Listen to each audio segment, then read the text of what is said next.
38-ാം ദശകത്തിലെ 2-ാമത്തെ ശ്ലോകമാണ് ഇന്ന് നാം പാരായണം ചെയ്യുന്നത്.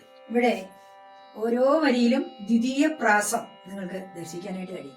ആശാസു ശീതളതരാസു പയോദതോയൈ ആശാസിദാപ്തി വിവശേഷു ച സജ്ജനേഷു നൈശാകരോദയ വിധൗ നിശി മധ്യമായം ക്ലേശാപഹസ്ത്രിജഗദം ത്വമിഹാവിരാസീ.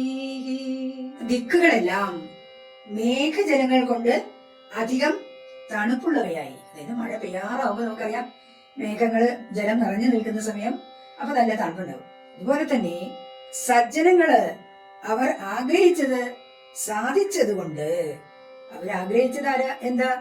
കൃഷ്ണൻ ജനിക്കണം ഭൂലോകത്ത് ദുഷ്ടന്മാരെ നിഗ്രഹിക്കാനായിട്ട്, അല്ലെ? ആ ആഗ്രഹം സഫലമാകാൻ പോവുകയാണ്. ആ സന്തോഷത്തിൽ പരവശരായി അങ്ങനെ ഒരു അർദ്ധരാത്രിയിൽ ചന്ദ്രൻ ഉദിച്ച സമയത്ത് 3 ലോകങ്ങളുടെയും ക്ലേശം നശിപ്പിക്കുന്ന നിന്തിരുവടി ഈ ഭൂലോകത്തിൽ പിറന്നു. മഴ പെയ്ത് ദിക്കുകളെല്ലാം തണുത്തു. മുനിമാരുടെ ഹൃദയങ്ങളും അല്ലെങ്കിൽ ദേവന്മാരുടെ എല്ലാ ഹൃദയങ്ങളും ഭഗവാന്റെ അവതാരം കൊണ്ട് സന്തുഷ്ടരായി.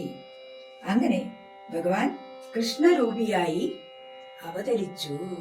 ആശാസു ശീതളതരാസു പയോദതോയൈ ആശാസിദാപ്തി വിവശേഷു ച സജ്ജനേഷു നൈശാകരോദയ വിധൗ നിശി മധ്യമായം ക്ലേശാപഹ സ്ത്രീജഗദം ത്വമിഹാവിരാസീ.